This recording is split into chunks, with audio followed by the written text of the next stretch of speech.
All right, pilots, strap in. Welcome to your official mission briefing. We're about to punch it into the deepest, darkest reaches of space for this, how to play on the board game Oort.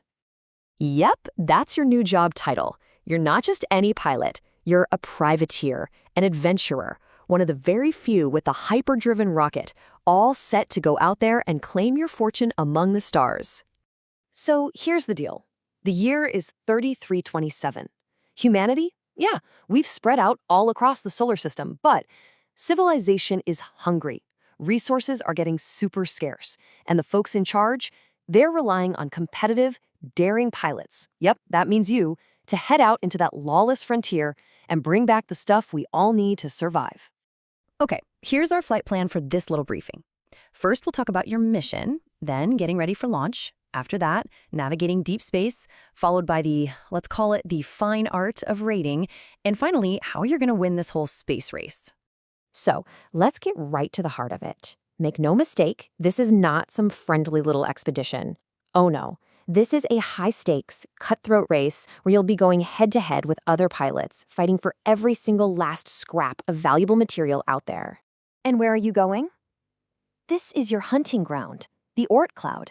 We're talking about a massive, chaotic belt of asteroids that's just absolutely packed with the resources everybody back home is desperate for. Seriously, think of it as the ultimate cosmic treasure chest, just waiting to be cracked open. So what are you trying to do out there? Well, your mission really boils down to 3 things. Number 1, gather resources, as many as you can. Number 2, you got to strategically use these wild wormholes to get the jump on your rivals. And number 3, well, don't be afraid to get your hands dirty and just raid them directly. Okay, before we can hit the big red launch button, we gotta get our gear in order. This part's all about the pre-flight setup. Everything from assembling the board to picking out your very own rocket. The good news is setup is super quick, so you'll get right into the action. First, you'll randomly put together a 5x3 grid of these cool space tiles.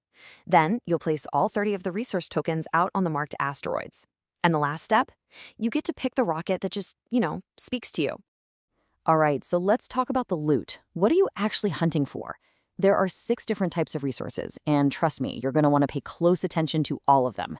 First up, we've got these glowing atomics, which are every bit as valuable as these universally sought-after precious metals. Then you've got these canisters of rare liquids. These are absolutely essential for all the industry back on the core worlds. And hey, don't overlook these volatile, rare gases. Yeah, they might be a little tricky to handle, but believe me, they are worth the effort. You'll also be on the hunt for carbons, which are pretty much the fundamental building blocks for all of our future tech. And last but not least, the unstable but incredibly powerful volatiles. Now, here's the thing. Your goal is kind of twofold. You want to grab as many of one type as you can, but you're also trying to collect a full, diverse set. More on that later. Okay, setup's done. You're in the cockpit. Now what? Well, on every single turn, you have to move your rocket. No sitting still. And to do that, you've got 2 totally different engine systems at your disposal, and each one has its own strategic flavor. And this right here, this is the core tactical choice you're going to make every single turn. It's a trade-off. First, you've got your impulse engine. Think of this as your workhorse. It's for speed and collection. You just pick a direction, left, right, up, down, and you go in a straight line until something blocks you, scooping up any resources you fly over. Simple, right? But then you got your hyperdrive. This lets you make a precision jump to any open space on the board. The catch? You can't collect anything that turn.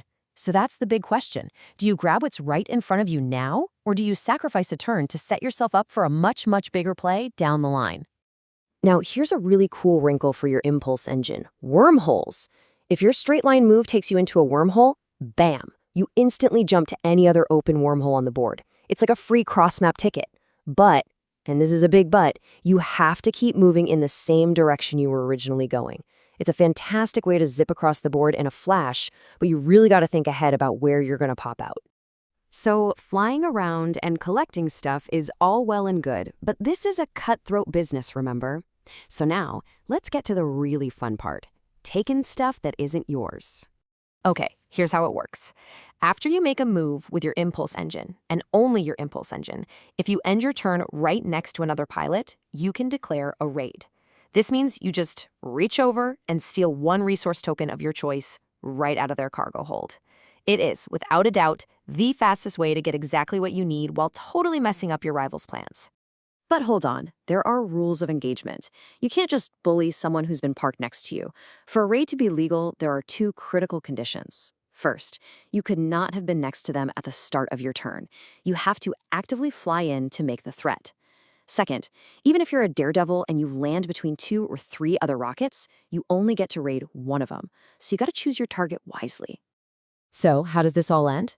The game is over the second that last final resource token is snatched off the board. That's it. Mission's over. It's time for everyone to head back to base, dump out their cargo holds, and see who really earns the title of top treasure hunter. Okay, let's talk points. Scoring here is really all about specialization.